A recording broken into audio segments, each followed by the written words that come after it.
Well, good morning, good evening, good afternoon, wherever you're here watching this particular episode. We're approaching the near end, aren't we, of this series here. Round 17 of 24. We've only got one sprint race left as well. That is in the next episode at the Singapore Grand Prix. Nonetheless, though, Azerbaijan is up next. Baku City Street Circuit, one of my favourite circuits. It tends to be when it's one of my favourite circuits. It doesn't go well. R&D chart there, by the way. We are the fourth best car. We're ahead of Williams, Red Bull, Alpine, Haas. We're ahead of them all, apart from Ferrari, McLaren, and Mercedes. Which, I mean, we're on par with them, right? So the order could be whatever. But statistically, we are the fourth fastest team in Formula 1, which is sensational. Just getting a lot more research done and everything and all of that. And Lewis Hamilton is retiring from Formula 1 at the end of this season in the My Team. So, that opens up a seat at Scuderia Ferrari. Could that potentially be Ollie Behrman's? Could it be maybe a George Russell's and Antonelli's? Absolutely no one knows. What we do know, though, Hamilton got that win, got his first win for Ferrari, and that was enough to complete his career. Nonetheless, though, we've got around 17, 18, 19, 20, 21, 22, 23 and 24. We have 8 rounds to go here in Season 1 of the My Team series. This is probably the only time we do a 24 race calendar. Just ensuring we've got some more research parts being developed here to ensure we can get as much performance on the cars as possible, but also ensuring that we save some R&D points so that there is a major regulation change, well, not a major, but any form of regulation change, we are able to save all of our stuff. Nonetheless, let's do another upgrade. We are going to go for, I believe, the research expansion on the chassis side of things. Nonetheless, though, time for the race weekend, I should say, in Azerbaijan. Money is looking good for the team. Activity's done, and we can go look at our tyre allocation. We're going to go for the harder again, because rear tyre wear is not too fun. But in terms of drivers again, just look and see. There's another look. 4th fastest car for the weekend. We are now preparing for the Azerbaijan Grand Prix with Gabriele Mini. Let's go to the garage for qualifying in Azerbaijan, Baku. And a warm welcome here ahead of qualifying for the Azerbaijan Grand Prix. Normally these streets are lined with vehicles, it's non-stop traffic jams, but today the roads are closed to everyone except the best drivers in the world. It's time for qualifying for the Azerbaijan Grand Prix. So usually I bring you straight onto the track, but I have to show you this. So I checked this prior. Our engine components were fine. We now have 2 heavily worn components, and around Baku where you need the power, we're kind of stuck here. We kind of have to try and squeeze in 2 changes in components here. So, internal combustion engine and the MG UK, in a sense the ICE and the MG UK for shorter scenarios. 8 minutes will be there for the the ICE, and then it will add another 5 minutes for the MG UK. Nonetheless, though, we have got that done, and we are on the circuit. we've got a single lap here in Baku to try and master it. Go deep in turn 1, so already not the greatest start here. I'm going to get an excuse out there, but the setup was absolutely horrendous, what I had quickly crafted together at the start of the qualifying session. Nonetheless, though, make our way on the run down to turn number 3. I also felt like my steering was really light here. Like, every time I'd rotate, I feel like it would do a lot more than I insisted. The rear end just snaking and sliding around. Absolutely nothing on the rear grip. You see me having to correct slide after slide as you make our way now towards turn 5. You see the rear again snapping out 2 swaps of the wheel to try and save the car. Now on the run down on the corner before the castle chicane. That time, a bit more planted. Did we apply the power? Now through the castle chicane. I had to take it so carefully here because my rear just was not having it. So many micro corrections you can see. You can see another one on oversteer there. Now make our way down in towards flat through 13, flat through 14, towards the braking at turn number 15. Go under braking and then throw the car in. We have to be confident here, but we can't really with how this car has been handling. At the end of the middle sector, we are 8 tenths down on P20. So the car that is the 4th fastest, definitely not seeming that way. through the final couple of corners, through 17, through 18, through 19, through turn 20, and towards the line. We will run certain elimination, I am sure, in Q1 here in Azerbaijan as we come across the line, and I'll be amazed if it's not last on the grid. And we come across it, we'll find ourselves in 20 seconds. To be fair, that's better than I expected. To be honest, we are 2 places higher than I expected. Nonetheless, though, you're running order. Hamilton tops the session from Charles Leclerc, Max Verstappen, Russell, Antonelli, Albon, Gasly, Hadjar, Norris, Championship leader in 9th, and it's Sainz, Behrman, Alonso, Lawson, Colapinto, Piastri, Bortoleto, Perez. Then it's Lindblad in P18. The first of 7 to 4 was Ocon, Martin, Bottas, ourselves in 22nd, Lance Stroll, and Nico Hülkenberg, the 7 to 4 at the first hurdle. Let's go to the grid then, for it's hopefully going to be a much better Azerbaijan Grand Prix. Here in the Baku city, there's 20 corners to master. Can we be one of the 24 drivers on the grid to master it? Let's go then to the grid. And a warm welcome to you from Azadlik Square, heart of Baku and home, of course, to the Azerbaijan Grand Prix. With high speeds, tight corners and few runoff zones, many are expecting a safety car here today. So our drivers will have to stay very much on their toes and hopefully out of the barriers. With 20 turns and a length of 3.7 miles, Baku City Circuit in the heart of the Azerbaijan capital is a real test of a driver's endurance, patience and precision. 90-degree corners through Sector 1 lead into a tightening uphill sprint as we start to circle around the old city. Then a 1.4-mile chase flat out through Sector 3 towards the finish line. Let's run you through the driver grid order for today's exciting race. Lando Norris put in a fantastic lap yesterday and he'll start from pole position. And Andrea Kimi Antonelli completes the front row. Looking down the rest of the grid, we have Russell, Leclerc, Oscar Piastri and Verstappen, Albon, Hamilton, Hadjar and Pierre Gasly, Perez, Lawson, Ollie Behrman and Colapinto, Alonso, Bortoleto, Arvid Lindblad and Carlos Sainz, Ocon, Martins, Bottas, Mini, Stroll and Nico Hülkenberg rounds off the grid. It's almost time for the lights to go out, so let's head down to the track where preparations are underway. And alongside me in the commentary box today, a man who I always look up to, which is easier said than done, Anthony Davidson. I know what we've got to do before the start of today's race, but what about our driver? What do the final hours look like for them? Well, for them, you've got your pre-race rituals that you go through. You see different drivers that, some have got their headphones on, they're listening to the music. Some drivers really absorb the energy from the crowd and they're there waving to them. Other drivers, they go within themselves. They chat to their engineers, absorbing that information, that vital information that you need to carry you through the race. And, those pre-race rituals are essential to making things systematic. We do a lot of Grand Prix in a season, and the more systematic you can be, the easier you are within that environment.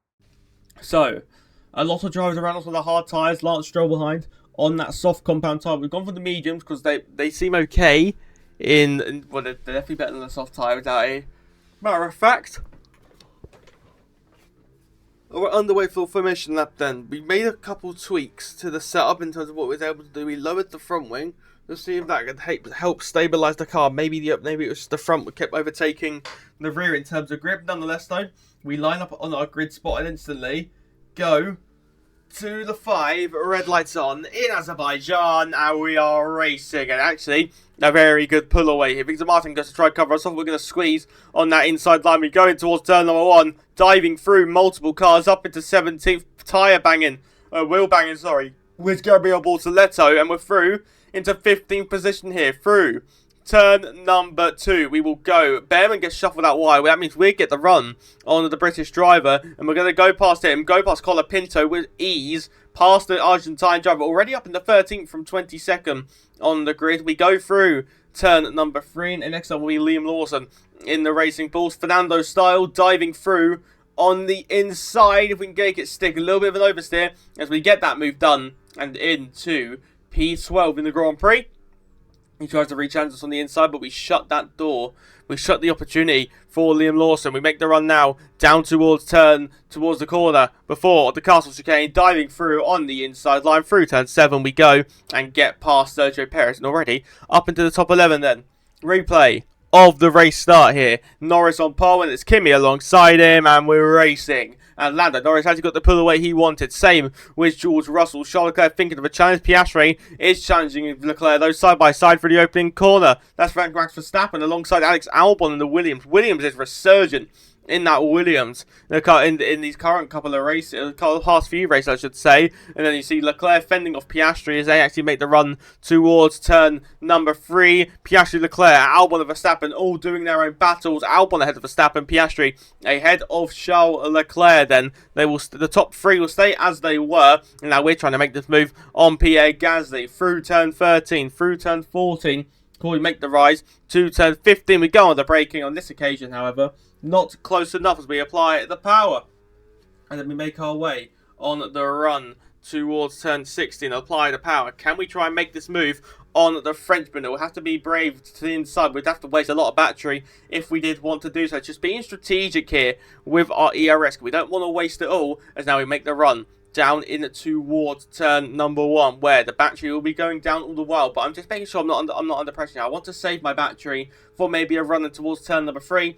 On this occasion, however, not close enough. In terms of the battle for the lead, though, Norris v Antonelli, the top 2 in the World Championship, are preparing to do battle here in Azerbaijan on the run towards turn number 1, with Kimi Antonelli getting close to the inside line, and Andrea Kimi Antonelli, the Wonder Kid, makes the move to take the lead of the Azerbaijan Grand Prix, further behind Charles Leclerc, now ahead of Piastri as well. Mercedes looking good to maybe take the lead of the constructors this race. Into our battle now with Pierre Gasly as we go through in towards turn number 5 and then through turn number 6 as we apply the power on the run towards turn number 7. Hugging now outside line, but then switch to the inside line, dive it on the inside of Pierre Gasly. Side by side we run and we go through into the points positions here in Baku. Back to the fight for the lead, though. It's now Lando Norris's turn to try and do what Antonelli did to him on the previous lap. Lando Norris dummies right, goes left, goes past the Mercedes, and the championship leader and reigning world champion is back through into the lead of the Azerbaijan Grand Prix. Further behind, though, Charles Leclerc got through, and Alex Albon now looking for the move on Oscar Piastri. And Albon's just seeming to have so much pace here in that Williams as they apply the power, and surely 5th position will be his as they make their run towards turn number 3. Side by side they run. Albon looking for the inside of Oscar Piastri again. He dives it on the inside, and the Williams outfit trying to make moves back into the top 5 to try and insert themselves to a fight for the podium. And then Piastri fends Albon off. The battle that was happening just further up ahead. George Russell going past Charles Leclerc as he looks around the outside of Leclerc at turn 3. You have the inside for 4, and Charles Leclerc has been passed. In terms of our battle, though, we are looking behind because Pierre Gasly's getting close. There's some lifting coasting there. Go a little bit late on the brakes. Massive flick of the wheel to get the car stopped. Gasly tags our rear left tyre. Nothing too dangerous as we go through turn number 2. Gasly trying to keep an eye on the inside, but I mean, I don't even think of that alongside. Then we put the active aero on, and there's an exclamation mark with the rear wing.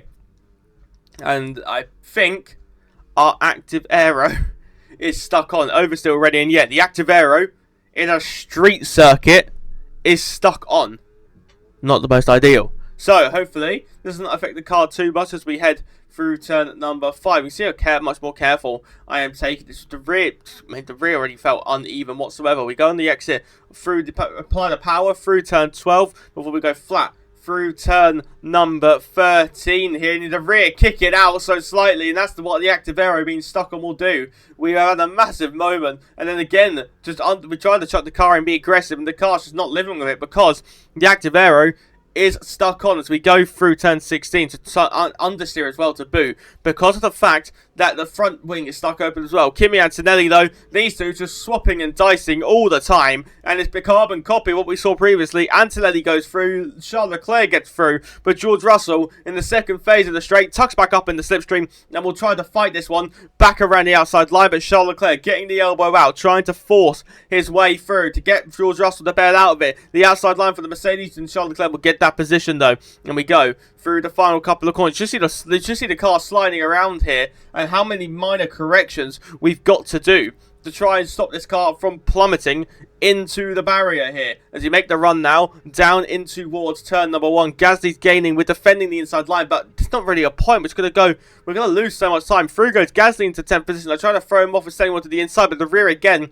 just kicking. Now Gasly has a power drift of his own as we go through turn number 2, and then apply the power. As you can see again, just the rear, the whole car, as a fact, sliding on through, and now Perez in the Cadillac will look to go on through into the top 11. Ollie Behrman as well. Sorry, not Behrman, Liam Lawson, I apologise. Look for the move as Lawson then dives out on the inside line. We are so vulnerable right now in terms of in this, just as a whole in this race, because we've got a lack of downforce now, because we've got our, in a sense, our drag reduction system completely stuck open. We're basically stuck. We're in a pickle here. As you see again, the rear just snapping out. And I'd have to drive like a Formula 2 car. I have to be so careful with it. So tedious as we make our way in towards turn number 7 and then go through towards the castle chicane. Now, that's a fun in the wall. I think behind yellow flags are out behind, and I have no idea what's happened here. Safety car, red flag. Red flag has come out here in Baku, and that could, and hopefully is a gift. Hopefully we can get that active aero closed as Colapinto finds the barriers after clattering the barrier. Behrman, everyone behind then being caught up. You can just see everyone stuck behind him. And now as we go to the restart here, hopefully, as there's your strategy, just hard to hards. Let's hope that our active aero has closed, and the active aero has not closed. The team have not fixed it at all. So we've got to deal with this again, and until we pit. If we make it, we're out of frustration now, just diving through on the inside line, clattering our way past. Yellow flags are behind. I don't know exactly what for. I think, that's our teammate, isn't it, who's gone off. Anyways, we apply the power on the run down now towards turn 3. Victor Martin is out of the session, and another issue. The battery. The battery's failed. The battery's now not even on. So the main source of these regulations we have not got. Anyway, replay of the restart here, and Antonelli on pole this time, and it's Norris alongside him, and they will go racing towards turn 1. Kimi Antonelli gets a good start. Charles Leclerc absolutely flew and trying to go from 3rd to 1st on the grid, and Charles Leclerc will take the lead of the Azerbaijan Grand Prix on that soft tyre. Leclerc has flown through. Here's a replay of our teammate, and as those lights went out, you see smoke already. As soon as the lights went out from the rear of the car, and Victor Martin, well, his race on that restart didn't really get going again. It's our first DNF of the race. Could be 2 coming, depending on how this allows us. The nose is just not there. The front wing's there, but the nose is not. That is very nice.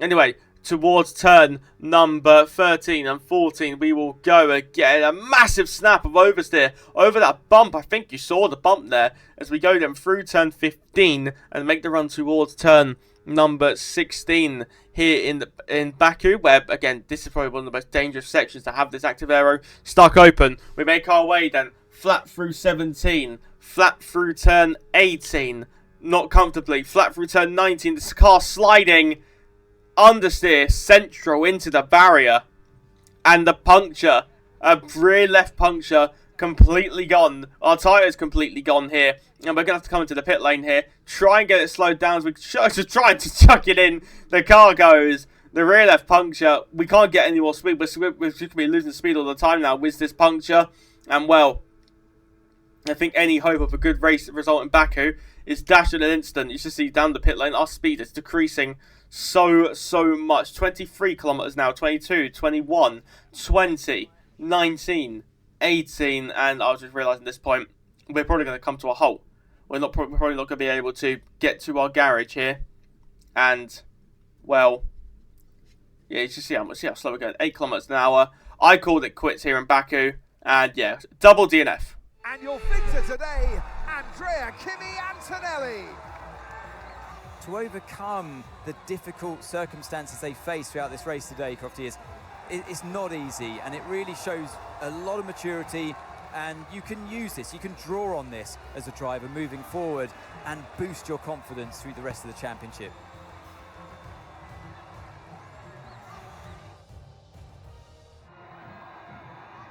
From lights out to the checkered flag, this is what they're racing for. It's points and a trip to the podium. And it's a richly deserved victory today for Kimi Antonelli.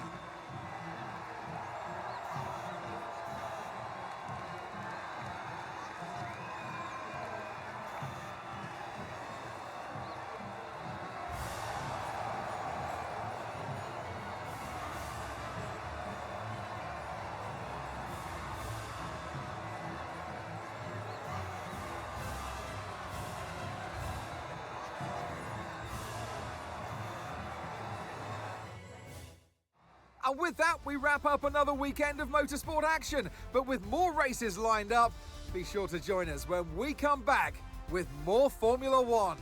Well, Kimi Antonelli wins the Azerbaijan Grand Prix from Lando Norris. Alex Albon again for Williams. Alex Albon again will get another podium, 2 on the bounce for the Thai driver. And then it's Charles Leclerc in P4 from Piastri, then it's George Russell for Mercedes, and then it's Carlos Sainz in P7 from Lewis Hamilton, who made 3 pit stops in that race, and Hajar Gasly, Behrman, Perez, Ocon, Lawson, Alonso, Colapinto, Bottas, Hulkenberg, Stroll, and then it's Lindblad, Bortoleto, and then the 3 drivers who DNF'd, Verstappen, and then both of our cars as Mini and Victor Martin. To the standings then, the top 2 in the Drivers' Championship split by 2 points here. Norris leads it still, but that gap is coming down. The gap which was once at 50 is now 2 between Antonelli and Norris. Russell's still in this. Piastri, Leclerc, they're all still in this here with 7 rounds to go in Azerbaijan. Not in Azerbaijan, in Formula 1 in 2026. I apologise. And it's Verstappen from Hajar, Victor Martin from Gabriella Mini in P10. And then it would be both the Williams of Alex Albon and Carlos Sainz. And Albon getting dangerously close now to our drivers. It's Gasly, Lawson, Colapinto, Perez, Hulkenberg, Lindblad and Alonso, the drivers who have scored. Then the 5 yet to score. Behrman, Ocon, Bottas, Bortoleto and Lance Stroll. The 5 yet to score in 2026. Mercedes take the lead of the Constructors World Championship. Ahead of McLaren by 4 points. Ferrari still in this, but they do lose ground. And then it's Red Bull from ourselves. We're probably looking more behind than in front now, aren't we? Because Williams are now only 38 points behind us in the Constructors World Championship. Anyway, then it's Alpine from VCOB, Cadillac, Audi, Aston and Haas are the sole team yet to score. I know it's not the most optimal race. I know it wasn't the most ideal one. Again, not really much we could have done. We were going to come to a halt in the pit lane. But we head to Singapore next week, where hopefully, next race, sorry, where hopefully it is a lot better. But again, I appreciate you all watching the series. We are approaching the dead end of this season, the knife edge, you could call it. But from me, thank you for watching. I'll see you all in Singapore for we can have a special livery. Ciao, adios.